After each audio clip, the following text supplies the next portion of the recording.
Nous sommes de retour au plateau pour la suite de cette émission. Après le journal, nous retrouvons nos Samson Abidja, Louis Kamako et Credo Tété pour parler à présent du Nigeria. Sous pression, le président Tinubu ordonne la libération des enfants accusés de trahison. Ils ont été arrêtés depuis août. Des enfants sont retenus en détention et les images récemment diffusées dans comparution devant la justice montrent des signes apparemment de mauvais traitement. Ces enfants sont arrêtés dans les manifestations de bad governance, les mouvements, les manifestations contre la mauvaise gouvernance du président Bola Ahmed Tinubu. Ils ont été arrêtés, comme je le disais, depuis août. Ils sont des mineurs, mais sont détenus pour avoir participé à ces manifestations. Ils sont accusés d'ailleurs de trahison, mais depuis un moment, des voix s'élèvent, des voix des autorités de tous bords pour réclamer leur libération, estimant que ces enfants ne devraient pas être accusés. Et dans ces faits, finalement, la pression a commencé par monter depuis un moment et le président Bola Ahmed Tinubu a finalement demandé leur libération. Nous en parlons avec nos invités. Je commence par vous, Louis Kamako. La pression a commencé par monter au Nigeria depuis quelques semaines avec ces enfants qui ont été arrêtés lors des récentes manifestations du mois d'août, manifestations contre la gouvernance du président Bola Ahmed Tinubu, que ce soit le ministre de la Justice, que ce soit la ministre des Femmes, que ce soit le gouverneur de l'État où ils ont été arrêtés. Tous réclament leur libération. Le président finalement sort de son silence, il ordonne leur libération. Oui, c'est un geste magnanime de la part du président, c'est un geste humain parce que vous avez dit que ce sont des mineurs qui sont détenus à la prison civile. Ça veut dire que normalement on aurait pu les détenir à la prison pour mineurs, et ça veut dire qu'à un moment donné ils ont été parmi eux, on aurait pu peut-être les séparer. Voilà, mais donc on les a mis en fait aux côtés des voleurs, des malfrats, des assassins. Donc je pense que c'est quelque chose qui laisse adhérer. Donc ça veut dire que les conditions de détention de ces enfants-là en fait laissent à désirer, et on parlera de la violation de leurs droits. C'est d'ailleurs pour cela que beaucoup d'organisations de défense des droits humains là-bas au Nigeria ont demandé à leur libération. Maintenant, le président, il prend le lead, il demande leur libération. Je pense que c'est pour décrisper la tension sociopolitique là-bas au Nigeria. Mais est-ce que je trouve derrière cette intervention, ou bien c'est la réaction du président de la République qui intervient, qui demande en fait la libération de ces enfants? Parce que quand j'ai vu le sujet, je me suis posé mille questions, je suis allé faire des recherches, je me dis, est-ce que ces enfants ont été jugés? Est-ce que c'est une grâce présidentielle qui leur est accordée? Est-ce que je ne sais pas quoi, je ne vois pas dans quel registre peut justement mettre cette décision du président. Et tout cela, pour moi, prouve que dans nos pays africains, nous avons du mal à séparer le pouvoir. On a du mal à séparer l'exécutif du judiciaire et du judiciaire des législatives. Donc ça veut dire que tout ce pouvoir-là se contente entre les mains d'une seule personne. Si le président, depuis son palais, peut appeler en fait le juge, ou bien peut appeler les juges et demander la libération d'un prisonnier, ça veut dire que nous ne sommes pas en sécurité. Ça veut dire que les droits, ou bien le droit, est loin d'être dit dans nos pays respectifs. J'ai toujours souhaité que le judiciaire en fait soit dissocié de l'exécutif et etc. Quand ce n'est pas le cas, ça veut dire que nous ne sommes pas à l'abri. Donc c'est ce qui se passe malheureusement au Niger. Mais ce qu'on peut saluer, c'est qu'à un moment donné, comme dit le titre d'ailleurs, le président, il a cédé sous le coup de la pression, justement, comme je le disais tout à l'heure, pour décrisper la tension sociopolitique qui règne depuis des mois autour de ce sujet-là. Voilà. Plusieurs personnes à être arrêtées lors des récentes manifestations contre la mauvaise gouvernance qui ont eu lieu en août, avec des arrestations au Nigeria. Parmi eux, plusieurs jeunes, dont des mineurs, créent la polémique depuis un certain nombre de jours au Nigeria, avec ces images les montrant dans des des états très pitoyables qui montrent peut-être des séquelles de mauvais traitements, ce qui a suscité des réactions de la société civile, des organisations donc de la société civile qui ont demandé leur libération, pure et simple, estimant que ces enfants n'ont rien à faire dans ces genres de situations. Il faut noter que formellement, ils ont été accusés de trahison et c'est pour cela qu'ils sont en attente d'un procès après ces manifestations. Mais ce fait surprenant, c'est que le gouverneur de l'État de Kano, où ils ont été arrêtés, le gouverneur s'est clairement prononcé pour demander la libération de ces enfants, alors que dans la constitution nigériane, il n'est pas permis à un gouverneur d'interférer dans les actions, dans les actions de justice fédérale. C'est-à-dire qu'il ne devait pas se prononcer comme ça, mais il a pris le risque de le faire. À part lui, les organisations de la société civile, il y a aussi la ministre des Affaires féminines qui s'est prononcée, qui est d'ailleurs allée voir ces jeunes. Il y a aussi le ministre de la Justice qui a demandé à ce qu'on transfère le dossier à son cabinet, puis il est également magistrat. Et puis finalement, le président Bolavin Tinubu qui demande la libération. Alors on se demande qui avait demandé qu'on les arrête. Qui avait demandé peut-être que ces enfants, à un certain moment, ces mineurs ou bien ces personnes étaient tombés sous le coup de la loi. Donc l'application de la loi a fait que dans un premier temps, il y a eu cette détention préventive. Donc si aujourd'hui le président nigérien Tinubu a vu la situation, a apprécié la situation autrement sous le coup de des revendications, bien de la pression d'une certaine classe de la société civile et avec les plaidoyers, je suppose, de certains de ces ministres, dont celle de la promotion féminine et celui de la justice. Donc je crois que le président nigérien a joué au bon père de famille, parce que à un certain moment, lorsque vous voulez taper sur même le plus benjamin de votre famille, de vos enfants, à un certain moment, si l'aîné fait un plaidoyer en faveur de ce Benjamin, le père de famille a tendance à se remettre en cause, à mieux analyser, à mieux apprécier la situation. C'est la caricature qu'on peut faire aujourd'hui de la réaction de l'ordonnancement du président nigérien. S'il l'a fait, il faut dire que c'est le premier magistrat aussi au niveau du pays. Donc il peut le faire sans que ces personnes soient jugées. Il peut à la faveur de la documentation qui a été faite et puis des différentes opinions, demander à ce que ces personnes accusées tantôt de haute trahison, soient libérées pour l'expression d'un climat de paix sociale. Donc je crois que c'est beaucoup plus cela qui a amené, qui a influé sur la décision du président nigérien. Je ne pense pas que le coup de gueule ou bien le plaidoyer inapproprié ou bien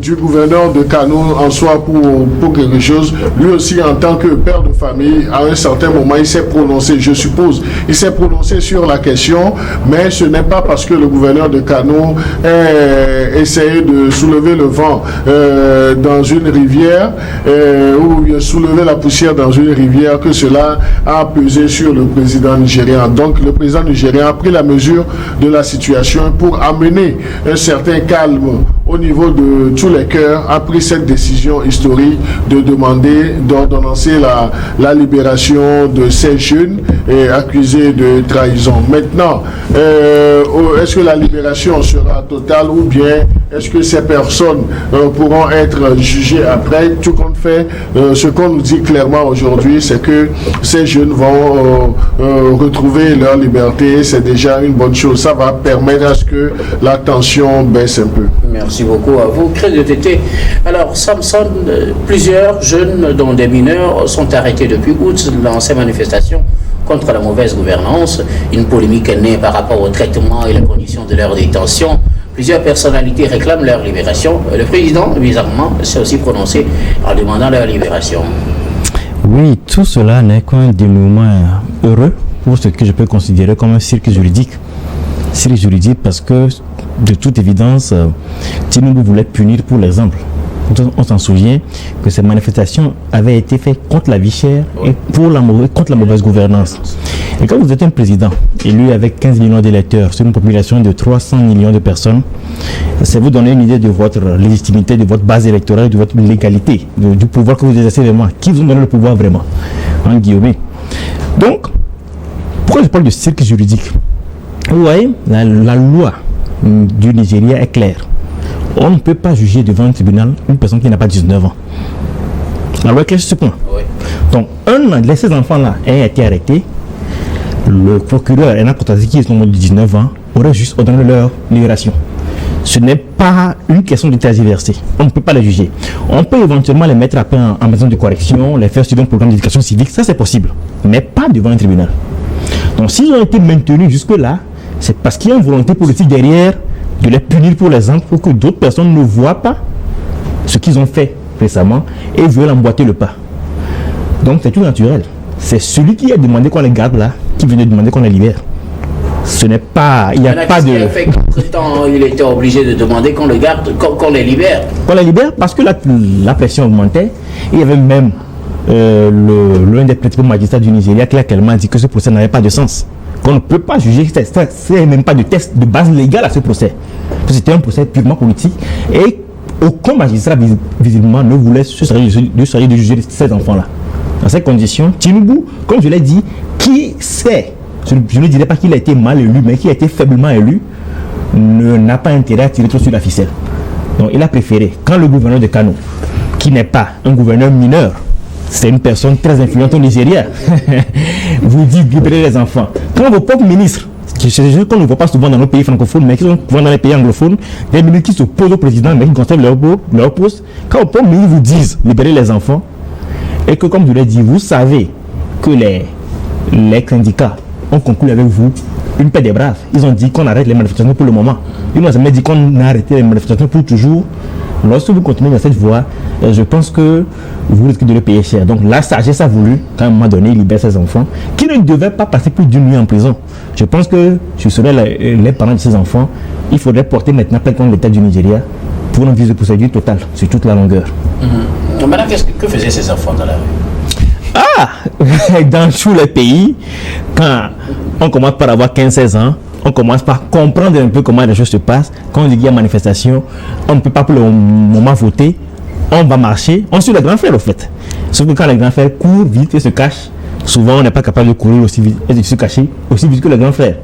Donc on vous arrête et puis on vous amène au commissariat. Mais dans un pays qui répète le droit, ces enfants sont libérés souvent dans les 24 heures qui suivent. Les parents sont sermonnés, on leur dit de ne plus les laisser sortir et puis ça s'arrête là. Mais ils ont fait plusieurs mois en prison, ce qui est assez grave. Donc c'est assez désolant qu'un pays comme le Nigeria, Tinubu avait promis une thérapie de choc qui allait redresser l'économie. Pour l'instant, c'est seulement la population qui est choquée par la hausse des prix, par l'inflation galopante, et la monnaie ne se stabilise pas. Le naira qui était avant 1000 naira pour 3000 francs CFA, aujourd'hui on est à 1000 francs CFA pour 3000 naira. C'est-à-dire, vous voyez un peu comment le pays est en dégringolade. C'est assez désolant parce que c'est un géant d'Afrique. Et tant que le Nigeria sera dans cette situation, je pense qu'indirectement ou directement, tous les pays d'Afrique de l'Ouest, nous en paierons un peu le prix.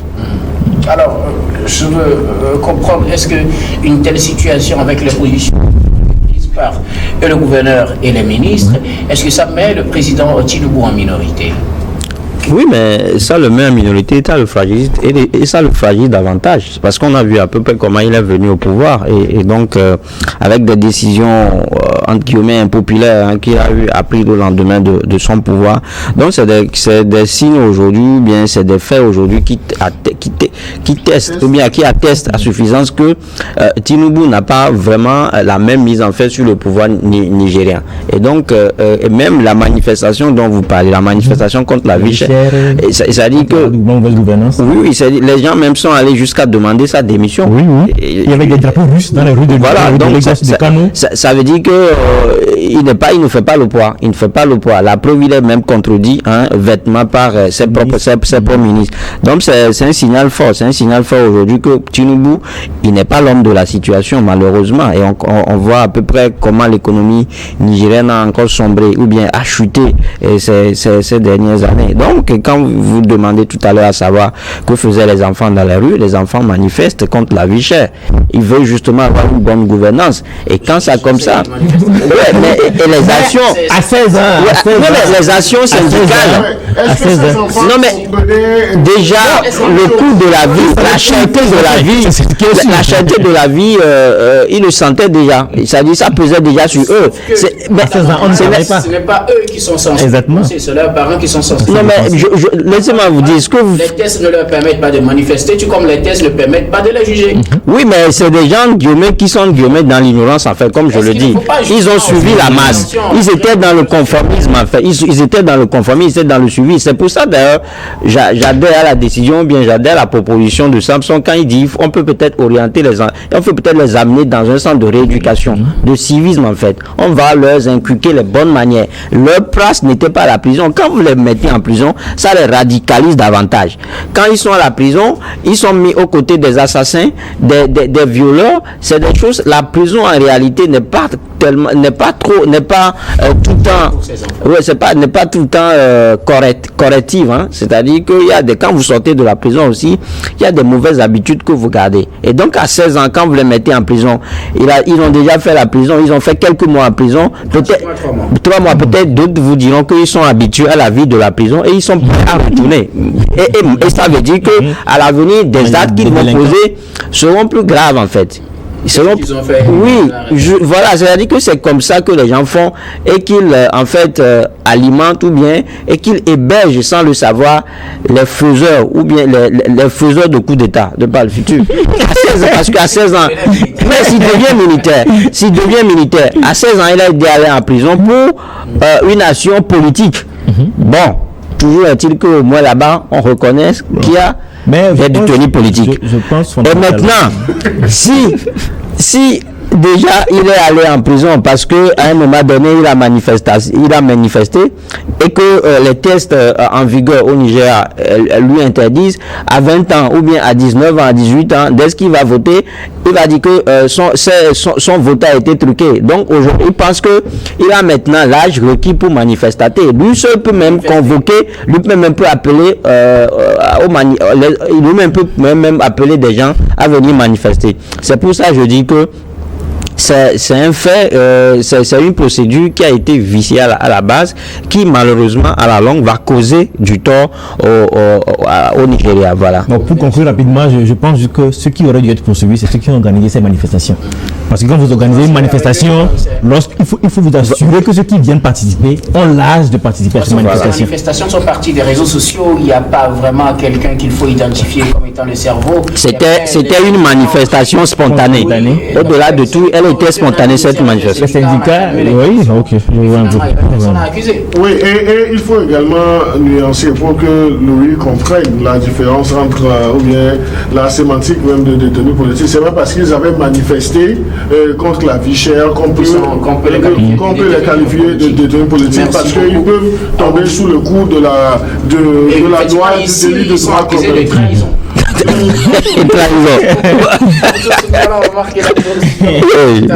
Pour la dernière partie de cette émission.